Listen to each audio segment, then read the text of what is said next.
Mobile ফোনে ঘন্টার পর ঘন্টা কথা বলার ক্ষতি নিয়ে স্নায়ুতন্ত্রের উপর অনেক গবেষণা হয়েছে। সবচেয়ে বড় দুটি সমীক্ষা ইন্টারফোন স্টাডি ও হার্ডেল রিসার্চ গ্রুপ। সমীক্ষায় দেখা গিয়েছে দিনে 1.5 ঘন্টা বা তার বেশি সময় মোবাইল ফোনে কথা বললে ব্রেনের উপর তার প্রভাব পড়ে। 10 বছর ধরে মোবাইল ব্যবহার করলে মস্তিষ্ক কোষের অস্বাভাবিক রকমের বৃদ্ধি হতে পারে, যা থেকে পরবর্তীকালে গ্লায়োমা ও ব্রেন ক্যান্সারের আশঙ্কা থাকে। গ্লায়োমা হচ্ছে অতি পরিচিত ব্রেন টিউমার। গবেষণায় প্রথম জানা যায় রেডিও ফ্রিকোয়েন্সি রেডিয়েশনের প্রভাবে মস্তিষ্কের ব্লাড ব্রেন ব্যারিয়ার অর্থাৎ রক্ত ও মস্তিষ্ক কোষের মধ্যে অর্ধবেদ্য পর্দা লিক করে। ফলে রক্তের বিষাক্ত পদার্থ এই পর্দা ভেদ করে মস্তিষ্কে পৌঁছে যায়।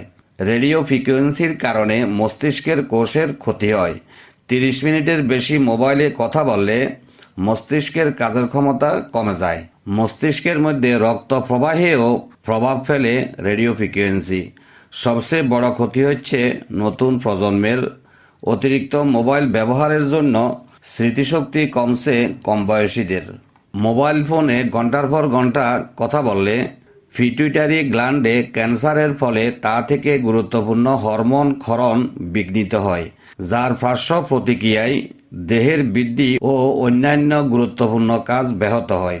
গবেষণায় দেখা গিয়েছে স্টেম সেল ক্যান্সারে আক্রান্ত 29 জনের মধ্যে 11 জনই মোবাইল ফোন অত্যধিক ব্যবহার করেন।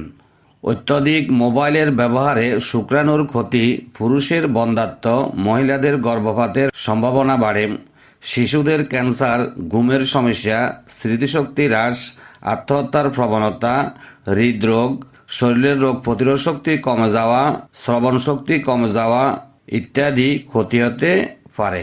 তাই পরিশেষে বলতে চাই, আমাদেরকে মোবাইল ফোন ব্যবহারে সতর্ক থাকা উচিত। সবাইকে ধন্যবাদ।